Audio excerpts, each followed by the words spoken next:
Bismillahirrahmanirrahim. Assalamualaikum warahmatullahi wabarakatuh. Perkenalkan, nama saya Ria Irawan dengan NIM 18028050004. Kelas 7A Agribisnis.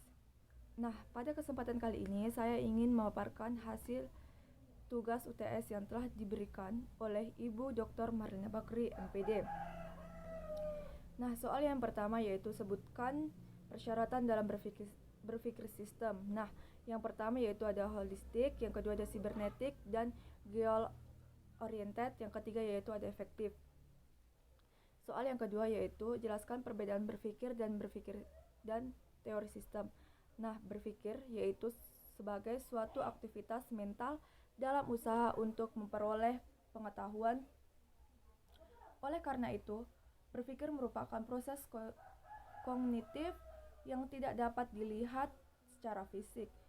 Sedangkan teori sistem adalah suatu ekspresi yang terorganisir dari rangkaian berbagai konsep dan prinsip yang saling terkait yang berlaku untuk semua sistem.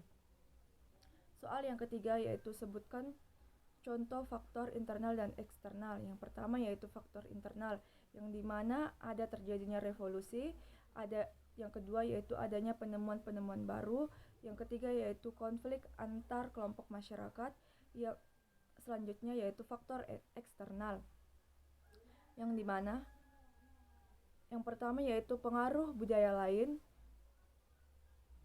perang dalam negara lain, yang ketiga yaitu perubahan lingkungan. Nah, soal yang keempat yaitu bagaimana cara menganalisis suatu kasus. Nah, yang pertama yaitu periksa dan deskripsikan suatu yang relevan dengan kasus tersebut. Yang kedua yaitu mendeskripsikan struktur serta ukuran yang menjadi objek studi kasus. Yang ketiga yaitu identifikasi masalah dalam studi kasus. Yang keempat yaitu deskripsikan untuk menangani masalah kasus tersebut.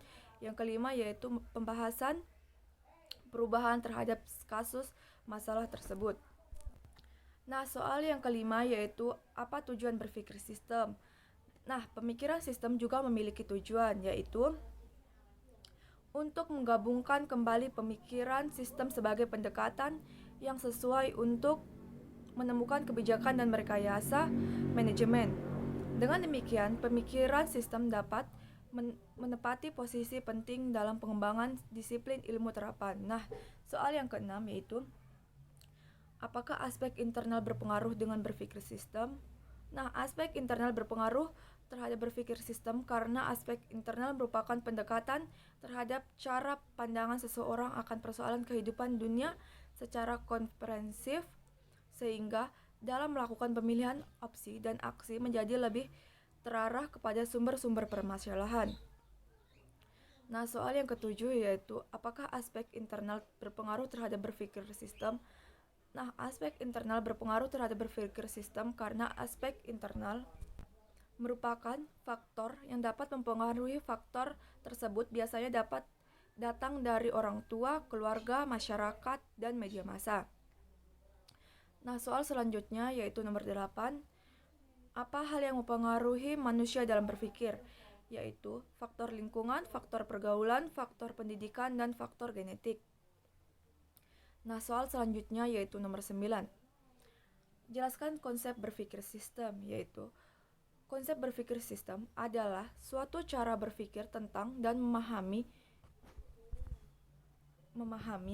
kekuatan-kekuatan dan hubungan-hubungan antar pihak yang membentuk perilaku sistem, mencakup sekumpulan metode.